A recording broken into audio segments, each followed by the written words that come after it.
missionária Jéssica, congrego na filial desta igreja, na Pavuna, dirigida pelo nosso pastor Rogério. Louvado seja Deus. Mas eu nunca vou me considerar visitante nessa igreja, pastor Elisa. Louvado seja Deus. As minhas bases estão aqui. Louvado seja Deus. Vir a este lugar me traz muitas memórias. Eu sempre fico emocionada. De verdade. Porque aqui eu construí minhas bases em Cristo.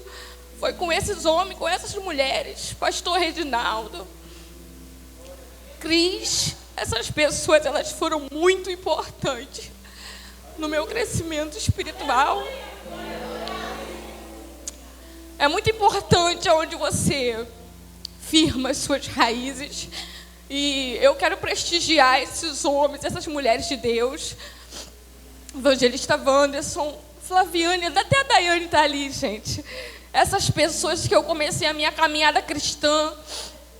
Foi aqui que eu conheci quem era Jesus. Foi aqui que Ele me resgatou. Foi aqui que eu aprendi tudo sobre esse Deus. E abra sua Bíblia em Ezequiel, no capítulo 37. Louvado seja Deus.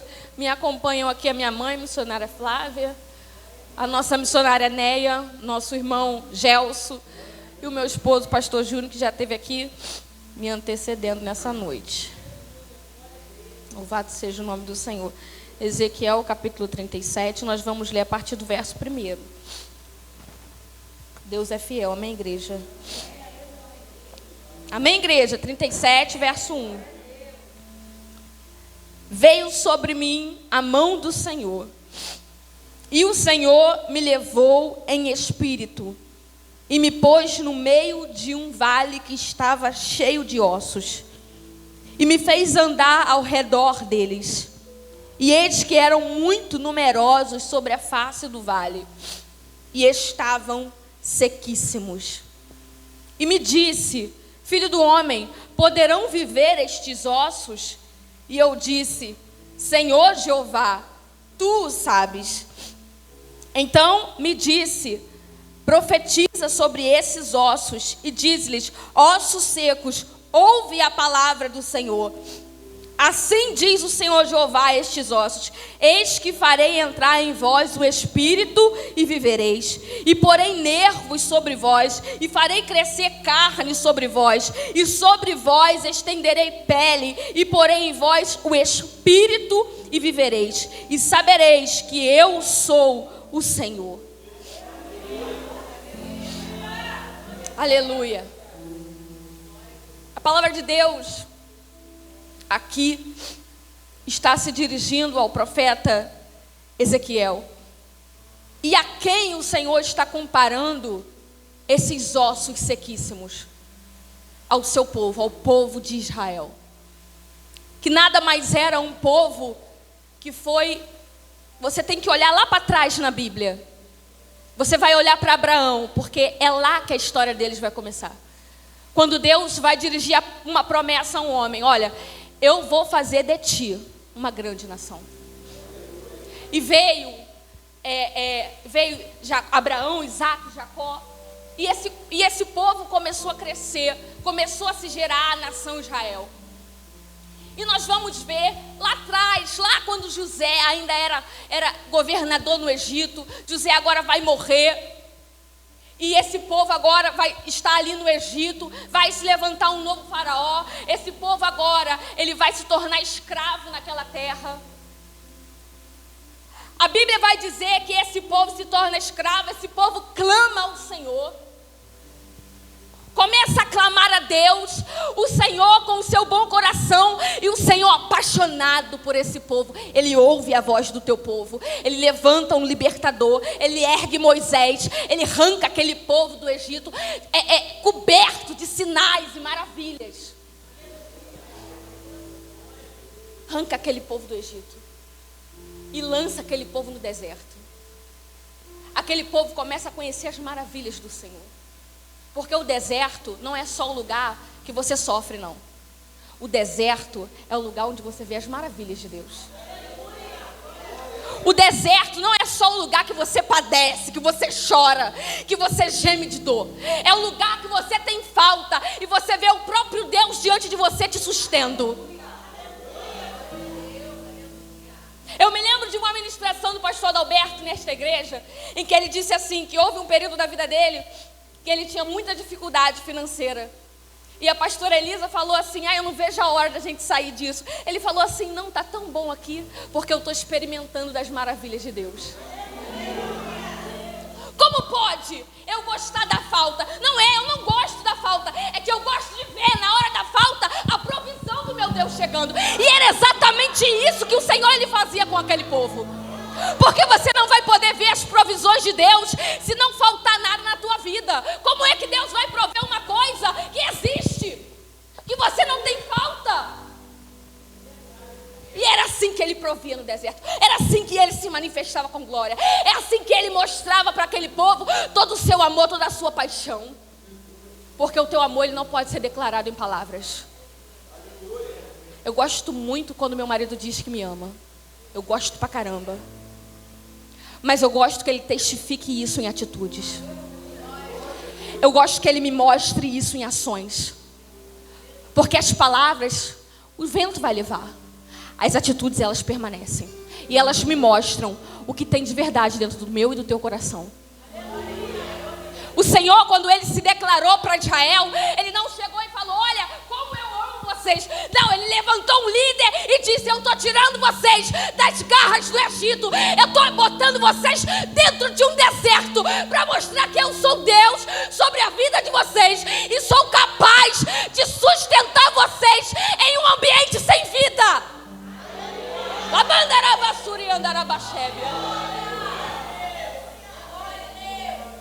Num lugar onde não tem possibilidade de alguém sobreviver. Não tem água, não tem nada, não tem comida, não tem planta, não tem nada para se comer. É um deserto.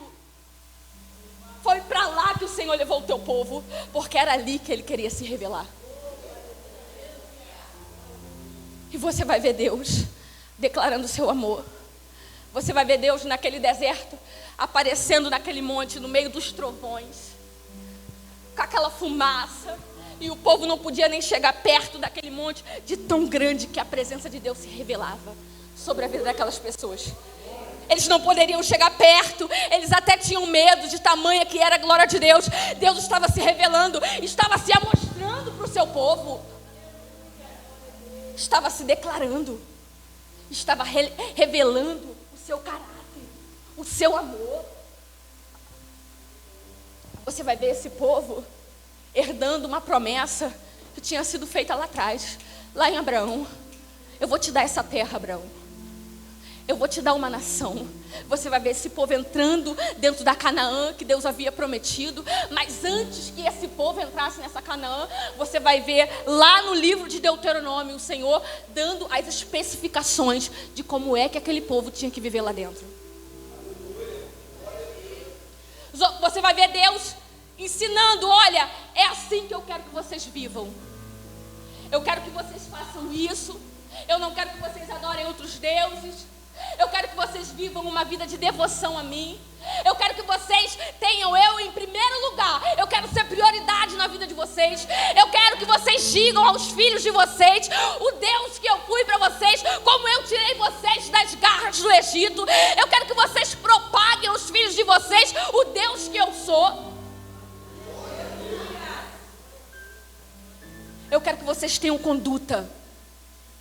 O Senhor começou a mostrar a conduta que Ele estava exigindo de Israel.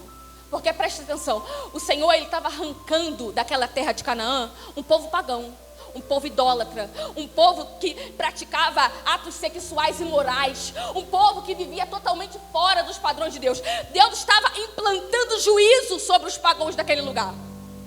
Fazendo o quê? Levantando Israel, fazendo Israel tomar aquele lugar e dando a Israel aquilo que ele tinha prometido lá em Abraão. E agora, o que Deus está requerendo de Israel? Eu quero que vocês vivam aqui. Eu acabei de tirar um povo que não tem nada a ver com a minha palavra, e eu estou colocando vocês.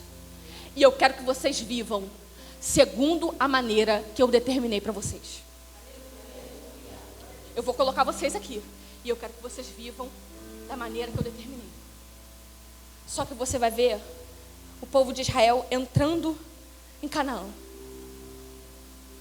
E você vai ver uma decadência espiritual. Você vai ver um Israel que adora ídolos estranhos. Você vai ver um Israel que despreza aquilo que Deus adverte. Porque o Senhor dizia, olha, vocês vão entrar lá. Eu não quero que vocês se deem em casamento às mulheres das outras tribos, das outras nações, das outras culturas. Porque essas mulheres, elas vão perverter o coração de vocês. Essas mulheres, elas vão influenciar vocês a adorar os ídolos delas. Então eu quero que vocês se afastem desse povo. E eles foram fazer o quê?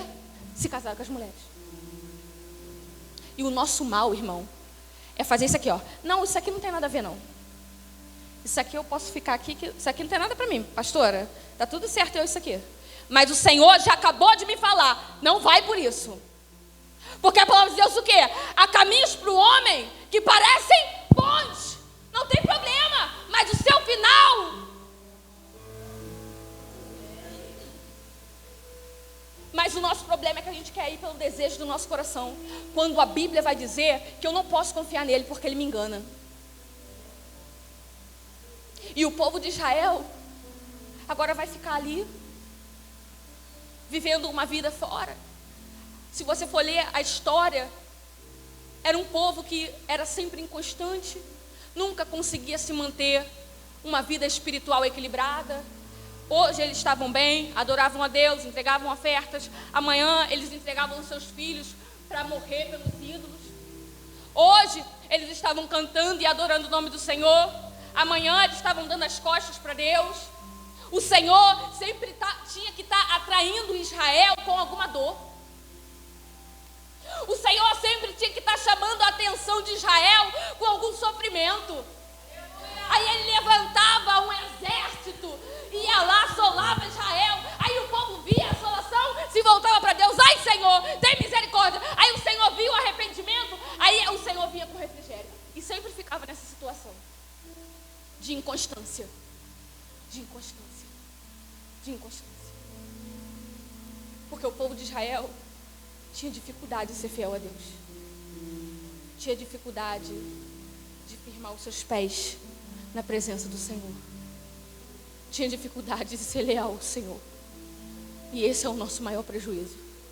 Porque como a nossa irmã falou aqui, você pode estar tudo bem na tua vida, mas se a tua vida com Deus não estiver bem, é tudo engano. Não tem nada bem. Se você e Deus não estiver bem, todo o resto é resto. Porque o que dá parâmetro para todo o resto da minha vida é o relacionamento que eu tenho aqui, ó. É isso aqui. Isso aqui espelha na minha vida inteira. Isso aqui espelha na criação dos meus filhos. Isso aqui espelha na minha vida conjugal. Isso aqui espelha no meu trabalho. Isso aqui espelha como eu me relaciono com as pessoas. E Israel tinha essa grande debilidade. Mas o Senhor deixava de amar Israel? Ele não deixa de me amar. E todo dia eu peco. Ele não deixava de amar aquele povo. Só que a Bíblia vai dizer agora. Deixa eu virar aqui. Olha só. Israel escolheu desobedecer o Senhor. Foi uma escolha. Como foi que eles chegaram a essa situação de ossos sequíssimos? Como foi que eles chegaram a esse cenário de Deus dizer, olha, será que pode viver esses ossos, Ezequiel? Será que tem esperança, Ezequiel? Porque aos olhares dos homens, aos meus olhares, se tivesse um monte de osso seco aqui, quem ia me falar que ia levantar uma pessoa dos ossos? Quero que você levante a mão, pelo amor de Deus. Se tivesse um monte de osso seco aqui, eu falasse, pastora Elisa, a senhora acha que vai levantar uma pessoa aqui desses ossos? Tu vai no enterro, que um morto que está lá com carne, com pele, com tudo, que não vai levantar, porque se levantar tu é o primeiro a correr. Aí tu acha que a gente acredita que os ossos, além de estar seco, estava sequíssimo. Vai reviver. Aí o Senhor vai falar, será, Ezequiel? Ezequiel que esses ossos, no estado que eles estão, eles podem reviver?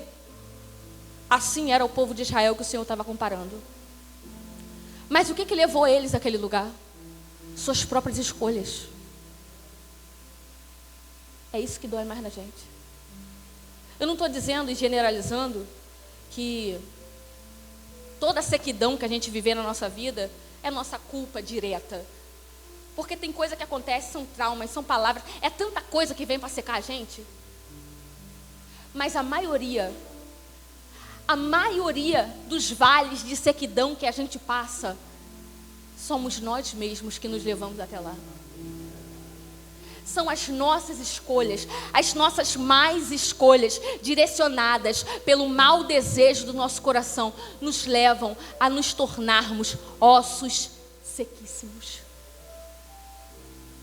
A minha negligência. Hoje, a nossa irmã Maria da Ajuda me ligou e falou, hoje nós estamos direcionados, ao renovo da vida espiritual. E como que nós mantemos uma vida espiritual sem uma vida regrada de oração, sem uma vida regrada de palavra? Ô irmão, a essa parte o cristianismo é igualzinho receita de bolo. É só você seguir a receita e acabou. Leitura da palavra, jejum, oração, santificação. É isso que vai te manter em pé. É isso que vai te manter vivo. Não se engane, avivamento. Irmão, eu sou uma pessoa que eu gosto muito de falar em línguas estranhas. Eu gosto muito quando o Espírito Santo me anima de uma tal maneira que o meu corpo, ele quer pular, ele quer saltar, ele quer expressar a presença de Deus. Gosto disso. Só que o avivamento não está baseado nisso.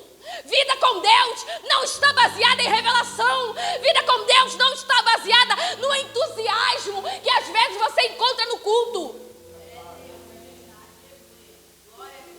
Porque tem um monte de gente seca pulando no meio da igreja, falando em línguas estranhas e até segurando o microfone e pregando a palavra de Deus. Não se engane pelas aparências. Porque a vida que é contrária dessa sequidão aqui, ela é demonstrada na conduta. Ela é demonstrada na minha vida diária, quando você convive comigo. Porque daí de baixo, é muito fácil você olhar para mim, que eu estou com uma roupa comprida, que eu estou pregando essa palavra aqui. Tu não me conhece, mas olhando aqui pela aparência, tu pode olhar para mim e falar assim, mulher de Deus. Mas só quem sabe se eu sou mulher de Deus, eu sempre gosto de falar isso. É meu marido que está sentado bem ali. Pergunta para ele se eu sou mulher de Deus. Pergunta para ele se eu não sou um osso sequíssimo. Porque tem muita gente sentada no banco de uma igreja, mas é osso sequíssimo. Por quê? Porque a vida de Deus já foi embora. E é essa vida que o Senhor quer promover de novo em nós. Se foram teus pés que te levaram a esse vale seco, o Senhor, Ele é poderoso para te buscar nesse vale. O Senhor, Ele é poderoso para pegar esses ossos, juntar tudinho e fazer de novo.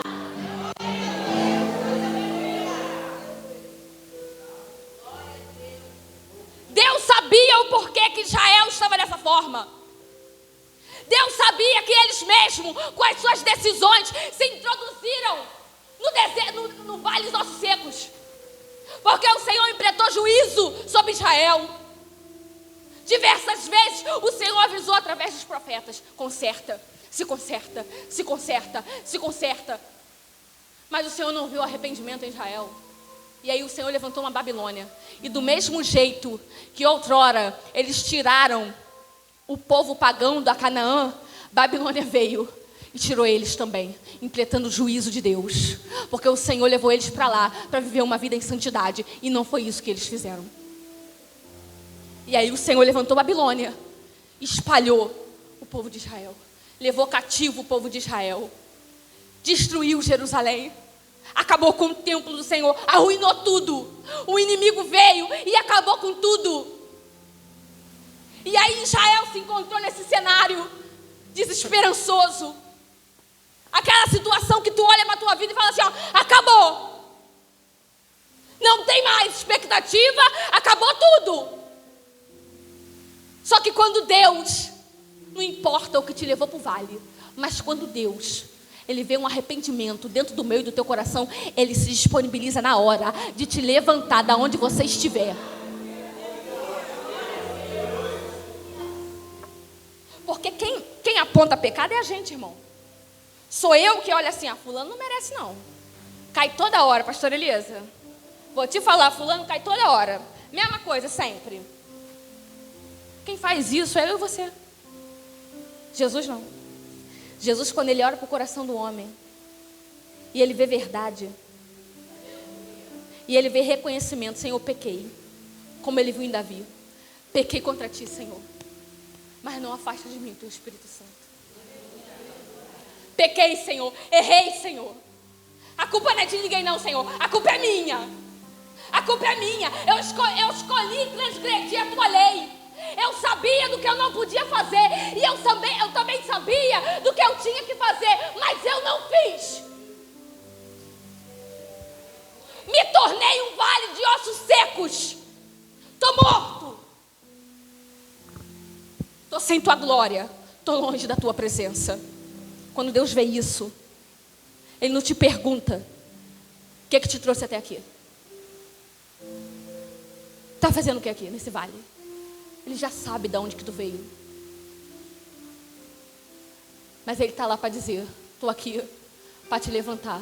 Ainda que tenha sido você mesmo que abriu a tua cova, ainda que tenha sido você que pegou essa cova, cavou e entrou nela, eu estou aqui para te tirar de dentro desse buraco. Porque se for ver, irmão, nenhum de nós merece essa graça. Nem aqueles que andam em retidão. Ninguém, nada que você faça vai fazer você ser merecedor dessa graça. Nada. E quando eu leio essas histórias, essa história de Israel, que amor absoluto é esse? Que amor é esse? Que não termina, que não se cansa do pecado. Porque já milhares de vezes esse povo se arrependeu, caiu de novo, se arrependeu, caiu de novo. Que tanto arrependimento e caição é essa, meu Deus? E toda vez que eles se arrependiam, o Senhor estava lá para receber eles. A gente fica assim, porque a gente fica assim, ó. A gente que é crente, a gente tem aquela passagem que fala assim, ó: quantas vezes eu tenho que perdoar, Senhor? 70 vezes 7. A gente quer até contar. Ó, tá acabando tua cota já, hein? Tá acabando a tua cota.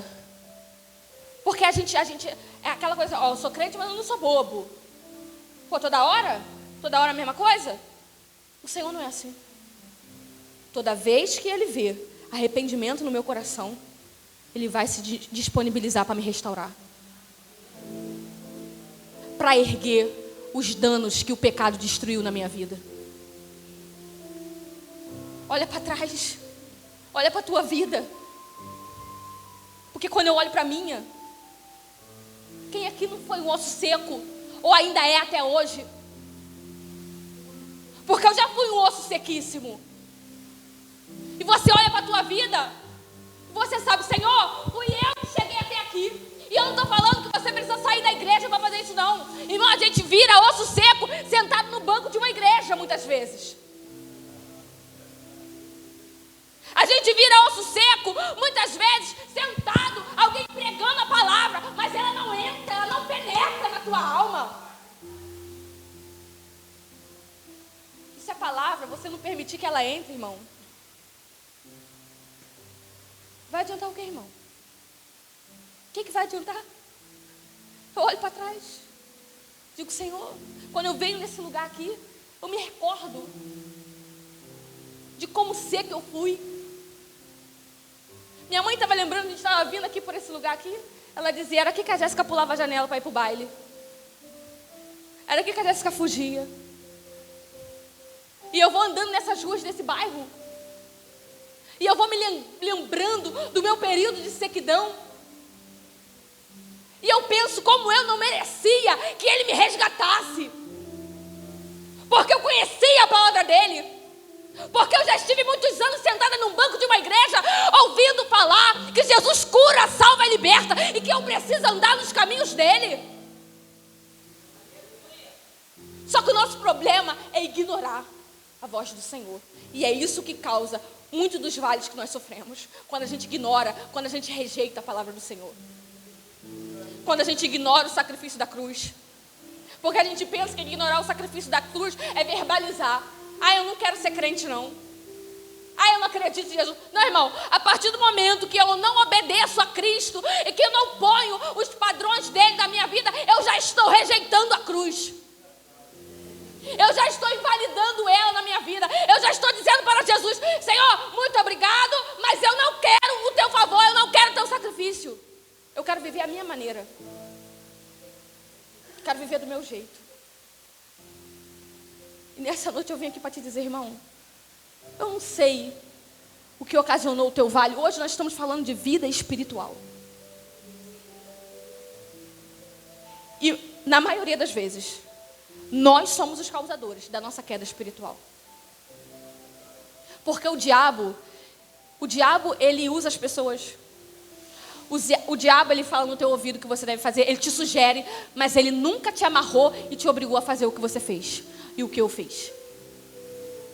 O diabo, quando ele estava lá, a serpente no jardim do Éden com a Eva, ele por acaso, ele enfiou aquele fruto pela goela dela? Não. Ele sugeriu. Ele sugeriu e ela catou para ela. E é isso que o diabo faz. Só que ele não me derruba da minha vida espiritual. Sou eu que faço isso. Quando eu negligencio a minha vida com Deus. Quando eu deixo que os meus problemas cotidianos abafem a minha vida com Deus. Eu vou me tornando um osso seco. Eu vou me tornando um osso seco. E eu vou te falar, às vezes é difícil de perceber, pastor Elisa. No domingo retrasado, eu trouxe uma palavra dessa lá na igreja, a respeito da igreja de Apocalipse. Aquela igreja que o Senhor falava, volta o teu primeiro amor. Sabe por quê? A gente vira osso seco dentro da igreja, mas a gente não percebe. Sabe por quê? A gente fica assim, a gente continua trabalhando. Às vezes tu continua dirigindo, igual a irmã falou. Ela era líder de célula, ela saiu da célula. Ela continuou na célula. Ela continuou dando as ministrações da célula. Ela continuou nas suas atividades. Aí você vem, você fica na portaria, você dá uma palavra, você serve uma água, você continua no ministério do jovem, você continua cantando aqui na frente, você dá a paz do Senhor, a tua roupa não muda, mas aqui dentro já não tem mais o mesmo amor. Já não é mais da mesma maneira a qual era antes, ao princípio. Eu já não sirvo mais a Deus como eu servia antes. Eu já não tenho mais a mesma vontade de orar a qual eu tinha antes. Eu já não tenho mais aquele desejo ardente pela palavra de Deus como eu tinha antes. Tudo isso vai secando a tua vida espiritual, vai mirrando e vai te levando a ficar mais seco a cada dia. Mas o Senhor nessa noite, independente do que fez você virar osso seco, independente, se foi você, se foi uma situação, e aí você saiu, você largou tudo, eu não sei, nem quero saber, irmão. Só que o Senhor está aqui, e Ele está dizendo que Ele pode te levantar nessa noite. E Ele quer te levantar nessa noite. Ele pode e Ele quer fazer, só basta o quê? Eu reconhecer. Senhor, caí, estou morta, estou osso seco, eu me arrependo. A partir do momento que nós fazemos isso, irmão, nós damos legalidade, liberdade para o Espírito Santo trabalhar na nossa vida. Nós damos abertura para que o Espírito Santo tenha liberdade para erguer a nossa vida espiritual de novo. Porque é isso que o Senhor quer fazer nessa noite em nossas vidas. Ele quer trazer o renovo espiritual. Ele quer erguer a tua vida. Ele quer te usar. Quer te renovar. Nessa noite nós só precisamos reconhecer e nos arrepender. Porque não dá para viver, irmão, sendo seco não. Sequidão. O que vai valer, irmão? Tu sentar no banco da igreja, viver de aparência para as pessoas. Dentro do teu coração está aquele vazio. Está aquele buraco que só pode ser preenchido pela presença de Deus. Eu quero te convidar nessa noite, a você que está identificando uma sequidão na tua vida espiritual, Irmão, não é vergonha para ninguém. Porque todo dia, um dia, alguém já foi osso seco. Se você tiver, eu quero que toda a igreja fique de pé nessa noite. Louvado seja Deus.